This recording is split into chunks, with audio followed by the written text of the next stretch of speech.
Dali, si me confirma si se ve la pantalla. Sí, sí se ve. ¿Comienzo entonces? Permítame. Buen día, la Universidad Nacional Pedagógica Francisco Morazán y el Departamento de Educación Básica están realizando una gestión de las conferencias que se le dan a los estudiantes sobre diferentes temas de importancia social para que ellos puedan generar y ser esos agentes de cambio en la sociedad. El día de hoy estaremos hablando de lo que es la bioseguridad y los primeros auxilios psicológicos. Mi nombre es Vivian Estrada y soy docente del Departamento de Ciencias Naturales. Este tema que estaremos tratando hoy es un tema que observaremos desde diferentes puntos de vista. Y los estudiantes y los agentes de cambio, docentes y estudiantes, serán quienes, desde su capacidad o desde su lugar de influencia, podrá desarrollar y podrá hacer ese efecto multiplicador en la sociedad. Como primera actividad estaremos desarrollando la actividad que consiste en aprender a gestionar nuestras emociones. En esta imagen, que es el dorso de un rostro, estaremos colocando todas aquellas siluetas o aquellos dibujos o aquellos elementos que representen las emociones con las cuales usted se ha identificado en este tiempo de crisis, en este tiempo de pandemia. El objetivo es que usted de forma personal pueda identificar sus emociones y una vez identificadas podamos trabajar en esas emociones para que las actuaciones de respuesta a esas emociones podamos controlarlas o podemos manejarlas de una mejor manera. Entendiendo esto como el manejo de las actuaciones, los hechos o actividades que nosotros realizamos después de una emoción. Recordando que las emociones pueden ser gestionadas, mas no controladas. Y como ejemplo de ello tenemos, esta es una imagen que ustedes pueden observar, y en esta imagen ustedes van a observar que hay varios común denominador, le llamaríamos nosotros, que sería el uso de lo que es la mascarilla facial y sobre todo el uso de herramientas o de recurso tecnológico, que es algo con lo que todos nos hemos visto identificados. Entonces, nuevamente, el objetivo es identificar nuestras propias emociones. Hablamos sobre cómo surge lo que es este proceso de bioseguridad y de primeros auxilios psicológicos, y es que realmente estamos colaborando con los Objetivos del Desarrollo Sostenible, los ODS. En este caso estaremos hablando sobre el objetivo número 3. El objetivo 3 consiste en la salud y bienestar. Y el objetivo de los docentes o el papel de los docentes y estudiantes es precisamente difundir la información científica y verdadera respecto a lo que es el tema de las enfermedades y pandemias. De igual manera estaremos dando respuesta al objetivo número 4, que es la educación de calidad. O sea, cómo la educación y cómo los procesos educativos van a dar esta respuesta o va a ser esta vía para que podamos impactar en la sociedad y podamos educar a la sociedad desde diferentes medios. La conferencia estará estructurada con el tema general, que es el virus, qué es y de qué manera el cuerpo responde ante este virus, los elementos de bioseguridad, el fortalecimiento del sistema inmune, los problemas psicológicos asociados al COVID-19 y los primeros auxilios psicológicos. Vamos a aprender cuáles son esas etapas con las cuales nosotros podemos intervenir ante un primer auxilio psicológico y también vamos a aprender qué actividades podemos hacer y qué actividades no podemos hacer. Como actividad introductoria, vamos a observar el video Coronavirus, cómo se defiende el cuerpo. Y vamos a dar respuesta a estas preguntas que cada uno de forma individual vamos a leer y vamos a entender en qué consiste este coronavirus, cómo entra a nuestro cuerpo y sobre todo cómo nuestro cuerpo tiene un mecanismo perfecto para combatir este virus. Sin embargo, hay diferentes acciones que a este virus le permiten incluso llamarse como ese virus infalible, o sea, que puede entrar al organismo desde diferentes vías y una vez que entra en el tejido mucoso, este puede transferirse dentro de nuestro cuerpo y causar esta enfermedad que nos trae otras consecuencias y que nos trae síntomas tanto leves como graves. Eso es lo que aprenderemos el día de hoy. Entonces, ¿qué es el COVID-19? El COVID-19 también es conocido como la enfermedad por coronavirus. Es una enfermedad infecciosa que es causada por el virus SARS-CoV-2. Produce síntomas similares a los de la gripe y estos síntomas van desde los graves que se caracterizan por neumonía, síndrome de dificultad respiratoria aguda, sepsis y choque séptico. Y esto es lo que conduce principalmente a la muerte de las personas que han sido infectadas. Actualmente no se conoce un tratamiento específico que le pueda dar prevención específica o cura. Lo que sí sabemos es que las medidas terapéuticas principales están orientadas a aliviar los síntomas y mantener las funciones vitales. ¿Cuál es la forma de transmisión? En esta imagen logramos observar lo que son los elementos, órganos y vías del sistema respiratorio. Resulta que al tratarse de un virus, vamos a hablar de lo que sería un triángulo epidemiológico causal, formado por el medio ambiente, que es donde encontraremos el virus, el agente etiológico, el virus, y el huésped, que sería cada uno de los seres humanos. Pero la transmisión del SARS-CoV-2 se produce mediante unas pequeñas gotas que se emiten al hablar, al estornudar, al toser o expirar. Y estas, al ser despedidas por el portador, pasan directamente a otra persona mediante la inhalación o quedan sobre los objetos y superficies que rodean al emisor. Luego estas pasan a las manos, que lo recogen del ambiente contaminado, toman contacto con las membranas mucosas, ya pueden ser las membranas orales, nasales y oculares al tocarse la boca, la nariz y los ojos. ¿Por qué es importante conocer este medio de transmisión? Porque es importante también conocer los órganos, las fases y el funcionamiento del sistema respiratorio. Porque el virus puede entrar por cualquiera de estas dos vías, puede adherirse al tejido y a las membranas mucosas. Por eso es que es importante que nosotros, desde que identificamos los síntomas el primer día, lo primero y lo que le estamos pidiendo a la población es que se hagan el diagnóstico, se haga el examen y una vez que tenemos el diagnóstico, seguimos con lo que sería el tratamiento de acuerdo a las capacidades, necesidades y características de la población. Recuerden que la vía, el movimiento de ese virus es él desea entrar en las células del cuerpo. Las células las encontramos en todos los tejidos del cuerpo. Entonces ese virus va a entrar y ese virus se va a transportar y se va a reproducir una vez que ha entrado a las células del cuerpo. Y entonces puede llegar y puede transportarse hasta llegar a los pulmones. Y en este lugar es donde empiezan a reproducirse con mayor rapidez y causando incluso daños que podrían llevar al portador hasta la muerte. Algunos de los síntomas habituales son la fiebre, la tos seca y la fatiga.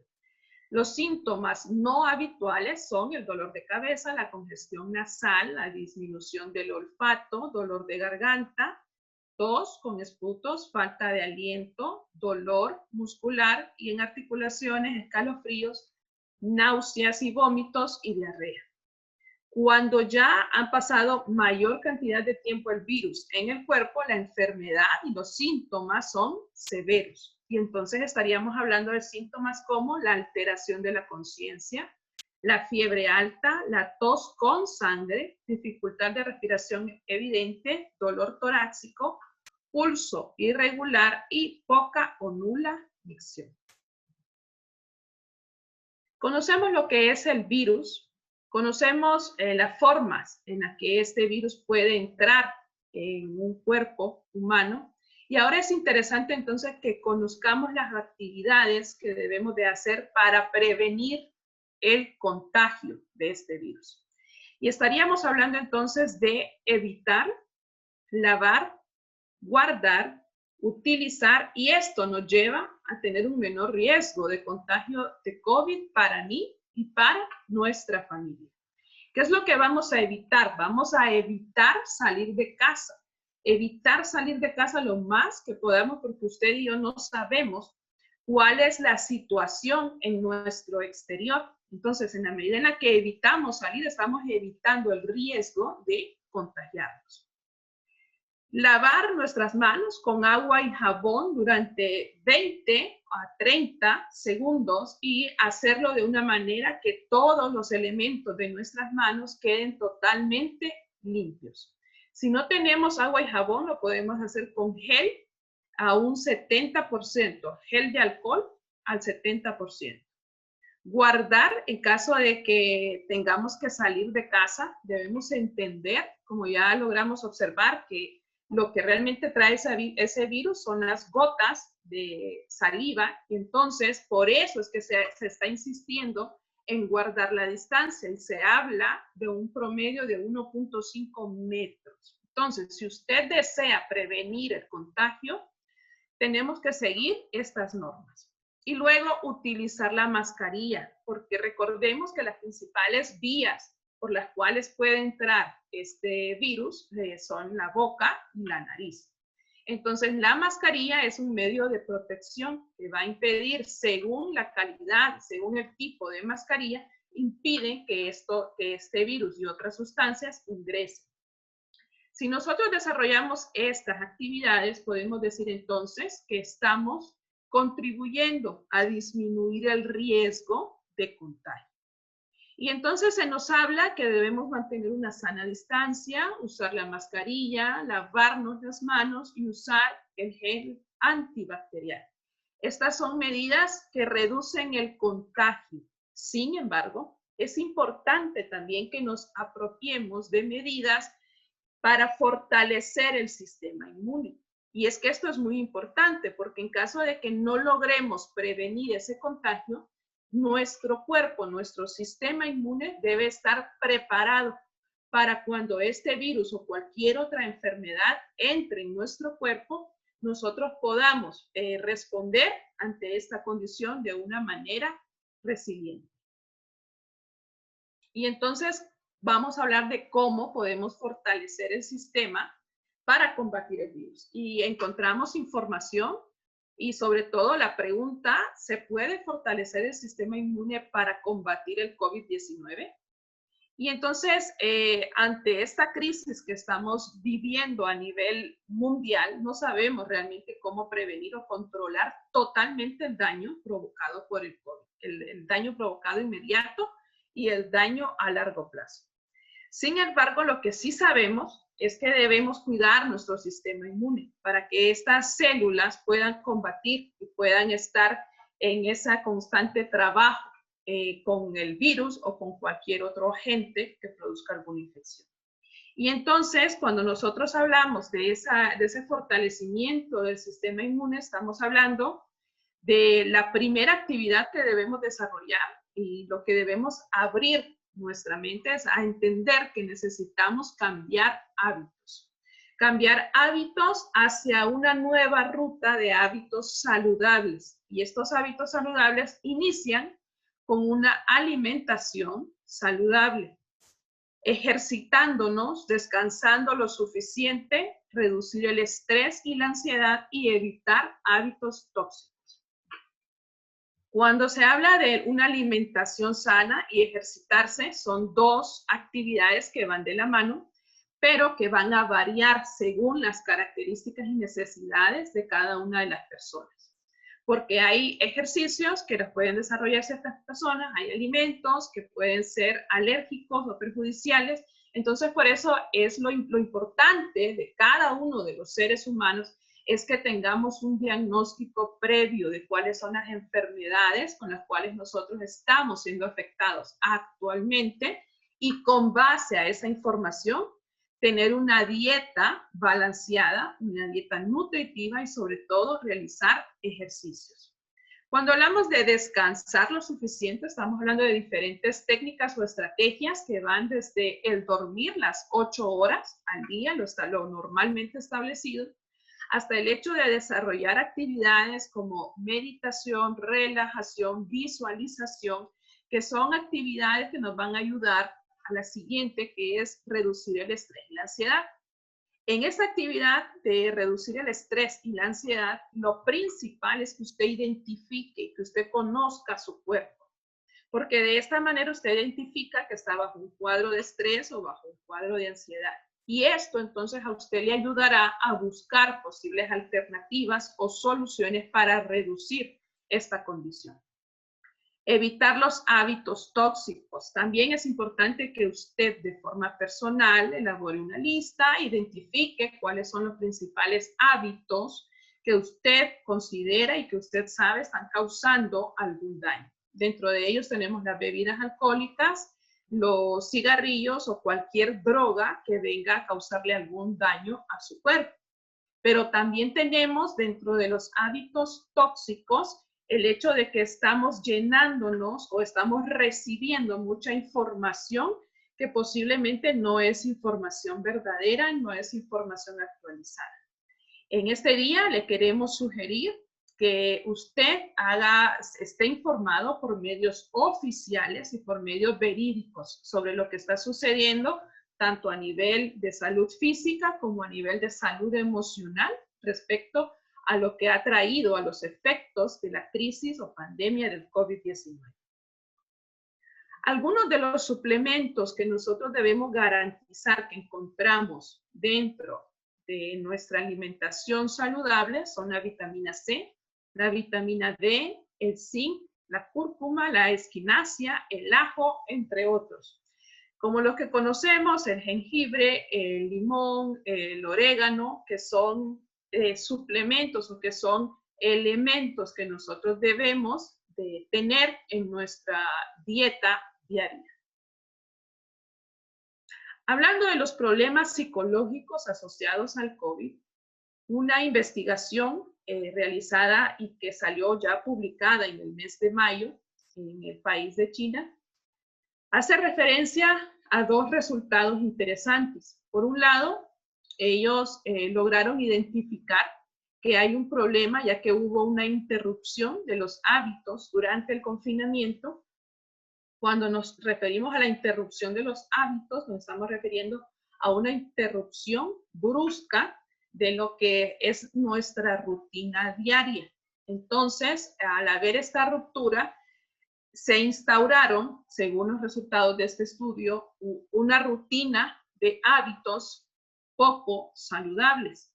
Y dentro de ellos tenemos los malos hábitos alimenticios, los patrones de sueño irregular, el sedentarismo y el mayor uso de pantallas. Esto en cuanto a lo que sería el medio de la salud física. Sin embargo, también se identificó un estrés, cuadros de estrés psicosocial, los cuales se manifiestan como el miedo a la infección por virus y enfermedades, la manifestación de sentimientos de frustración y aburrimiento, el no poder cubrir las necesidades básicas, no disponer de información y pautas de actuación claras, la presencia de problemas de salud mental previos, los problemas económicos, el estigma y rechazo social en el caso de personas infectadas o expuestas en la enfermedad, y sobre todo el luto y desconsuelo. Frente a estos problemas es entonces que nosotros nos encontramos a nivel mundial actualmente.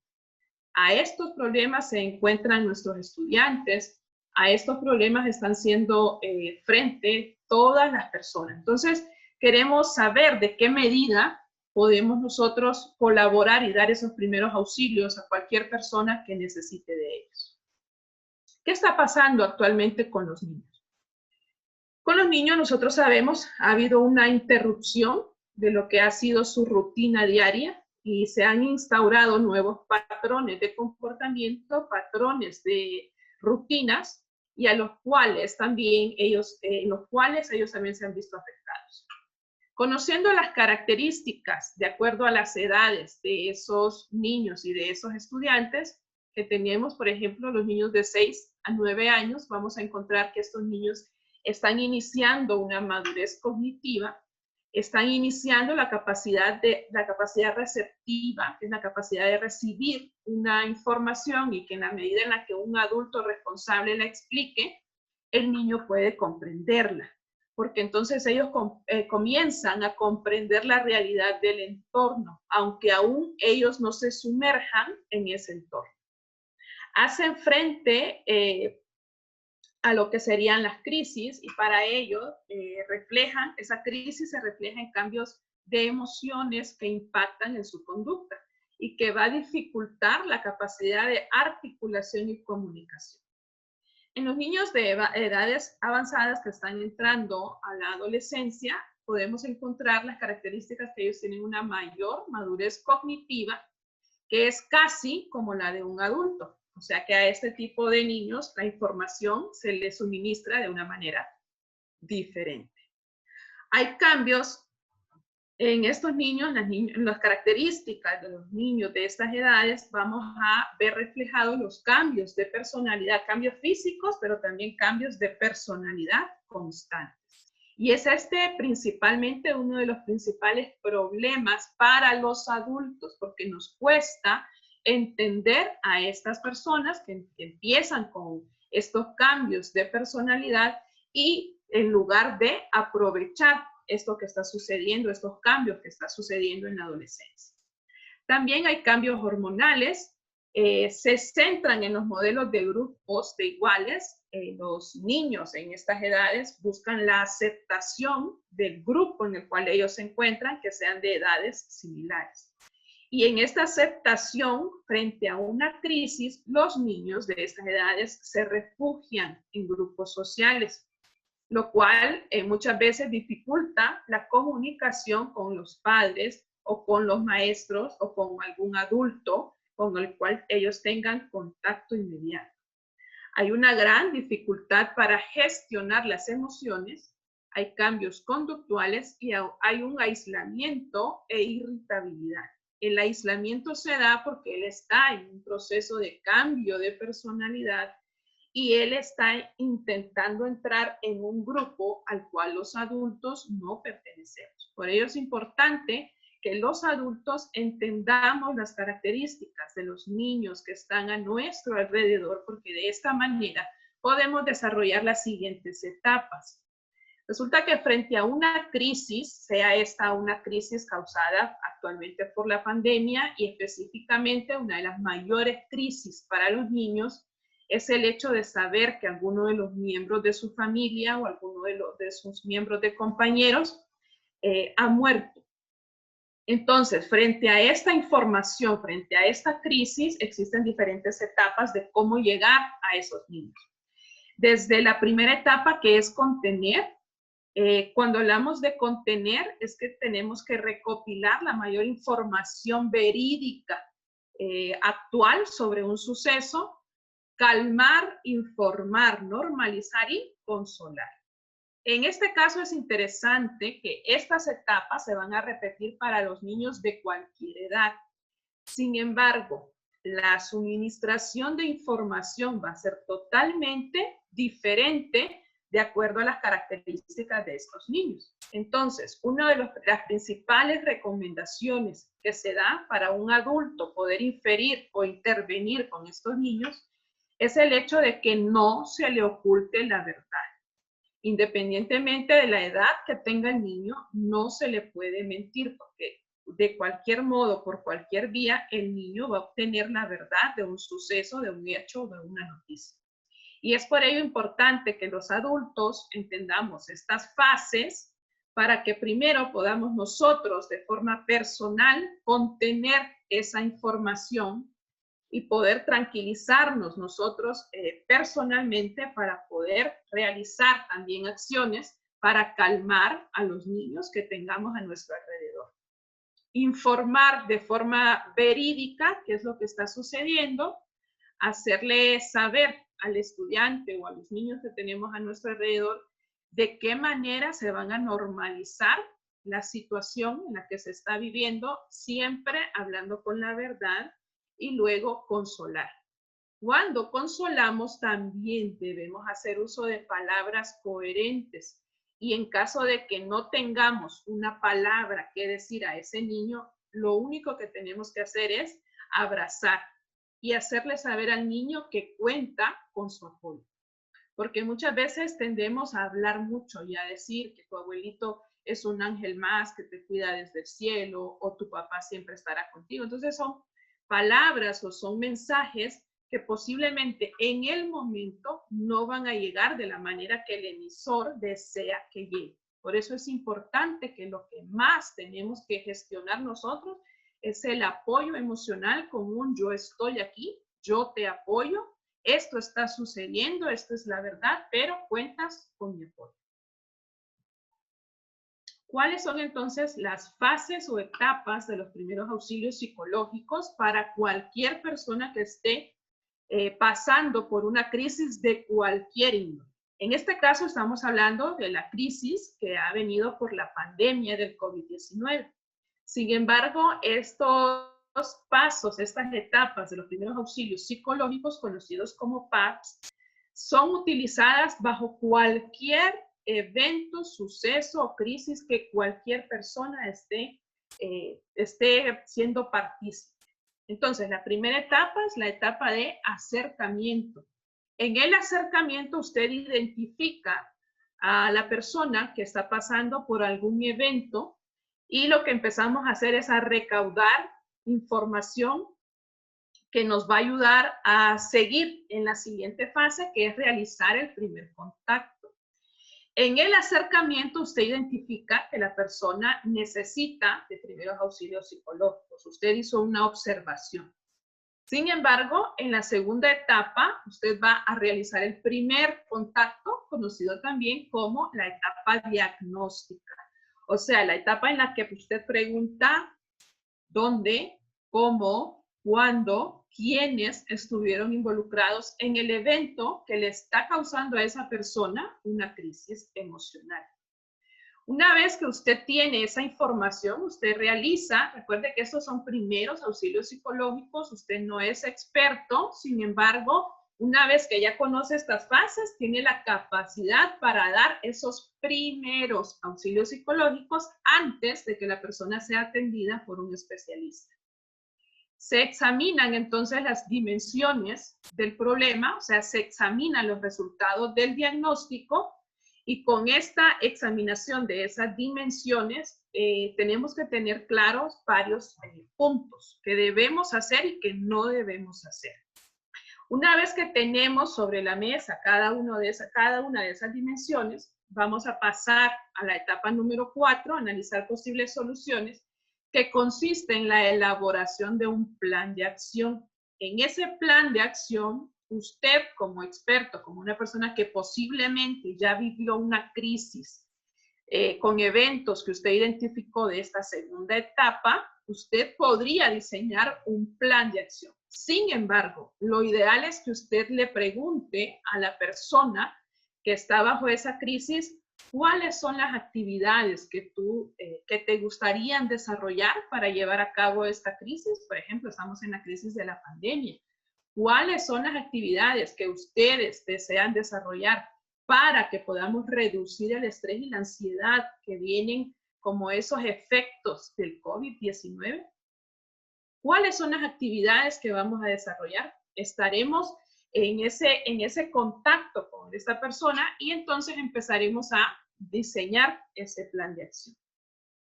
Ese plan de acción, déjeme decirle que deben de ser acciones concretas, que deben hacer acciones que se puedan realizar y que lo que debemos hacer también es establecer metas y establecer objetivos a corto plazo, pero también a largo plazo. Porque de esta manera activamos lo que es la memoria inmediata, pero también la memoria de largo plazo. Y sobre todo, y una etapa importantísima, es que independientemente de si usted conoce o no conoce a esa persona, de si esa persona tiene una atención con algún especialista, usted como ayudador inmediato tiene la responsabilidad de dar un seguimiento El seguimiento consiste en ver si este plan que se elaboró previamente y que este plan se elaboró con los problemas identificados en este paso.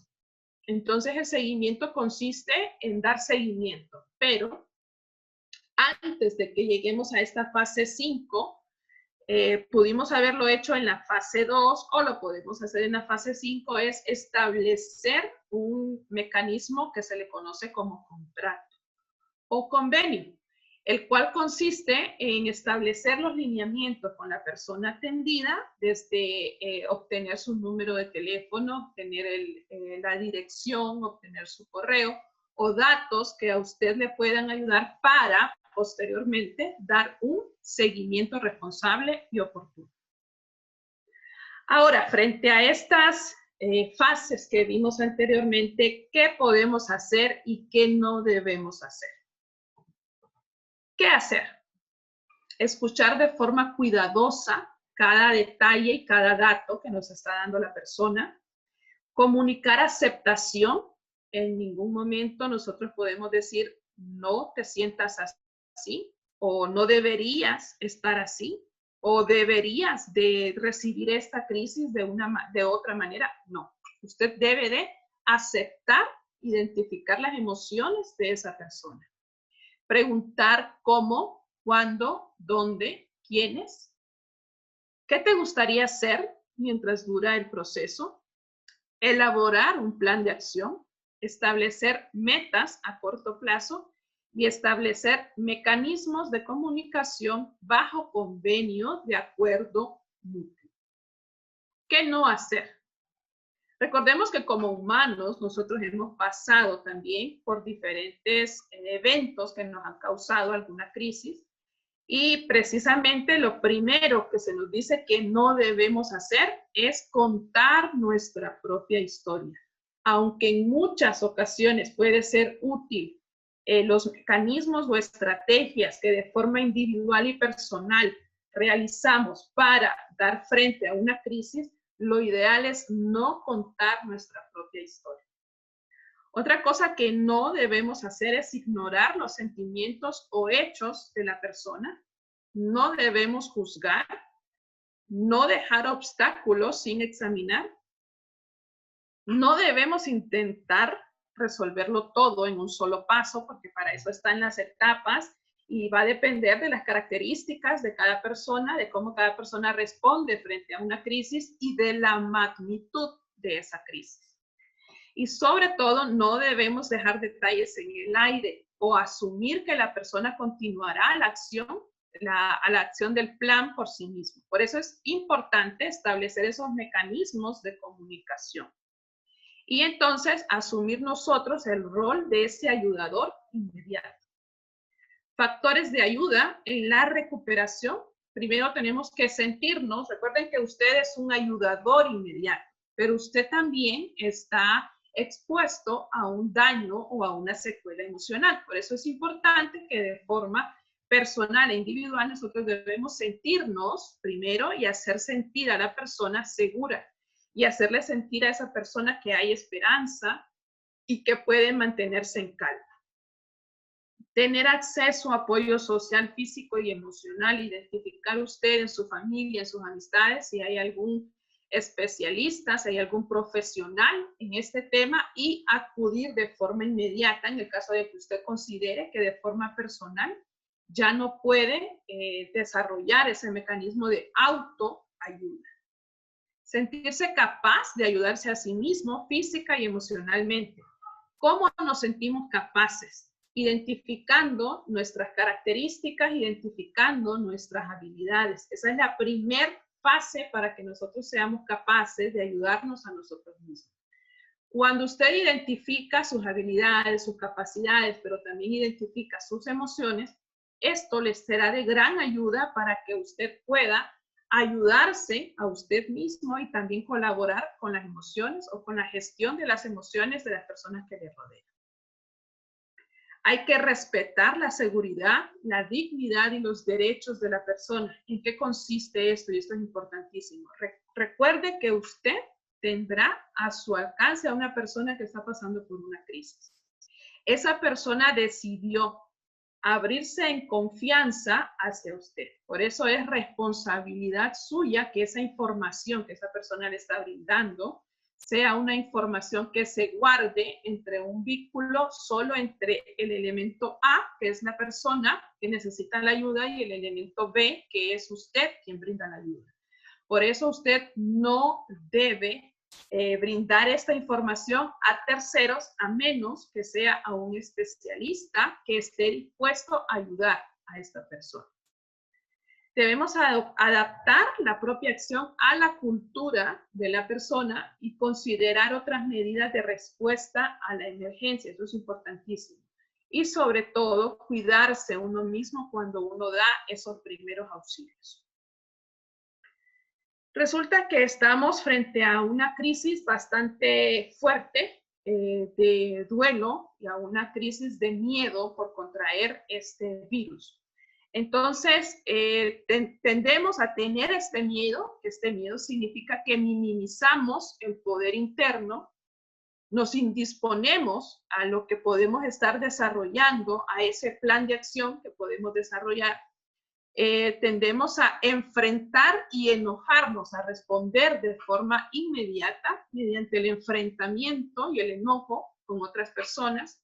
Estamos bajo un enfoque de distracción y olvidamos ciertos aspectos de valor que realmente tiene la vida y que realmente tienen incluso los procesos que hemos vivido anteriormente.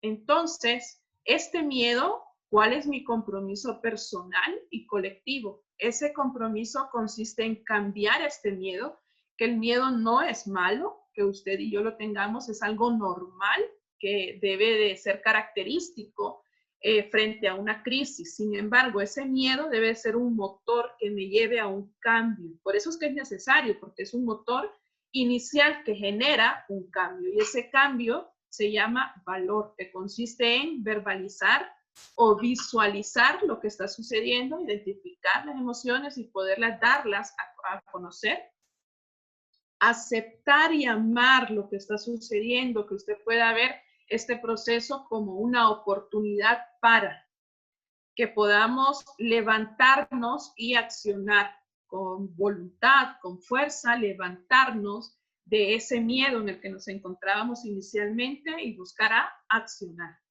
Observar sin etiqueta, esto es importantísimo porque lastimosamente estamos bajo otro cuadro, que es el cuadro de las personas que no quieren dar a conocer que son portadoras del virus por miedo a precisamente que se le etiquete como el portador del virus. Y entonces eso todavía complica más el proceso de proliferación y el riesgo del contagio.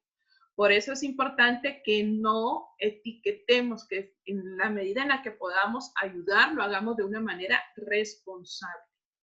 Y sobre todo, realizar, traer, o sea, materializar los sueños y metas. Este es un tiempo en el que estamos bajo una crisis física, una crisis mundial, una crisis emocional, pero que este tiempo nos debería de servir para establecer sueños y metas y que en la medida en la que podamos avancemos para que esos sueños y metas se puedan realizar y los podamos materializar.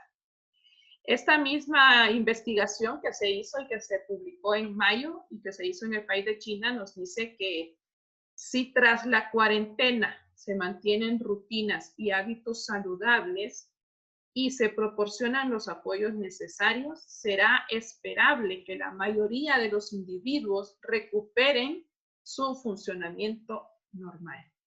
Sin embargo, que no se nos haga extraño que posteriormente o que durante este tiempo de crisis necesitemos ayuda psicoemocional. Y es por ello interesante conocer estos temas, apropiarnos de ellos y que nosotros podamos ayudarnos, autogestionarnos, pero también que podamos colaborar con este tema de la ayuda psicoemocional.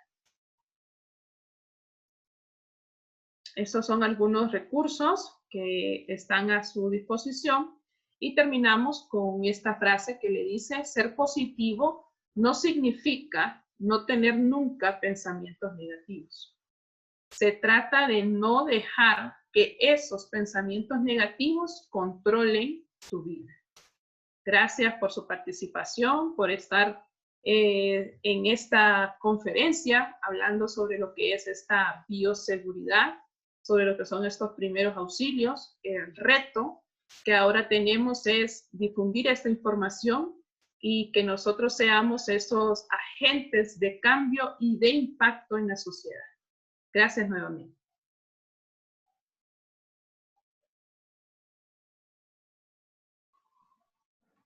Muchas gracias, Vivian. Gracias por su participación y por compartirnos este tema tan importante. No sé si alguno de los participantes tiene alguna pregunta que hacer. Ahorita la profesora Vivian les puede responder.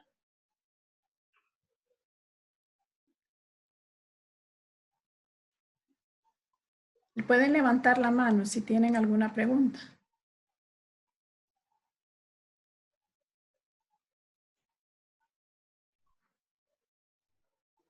Bien. Si no hay preguntas, entonces muchísimas gracias a todos los participantes. Agradecemos a la profesora Vivian y con esto nos despedimos. Muchísimas gracias, Vivian, por su participación, por informarnos y que tengan feliz día. Gracias a ustedes. Nos vemos. Feliz día.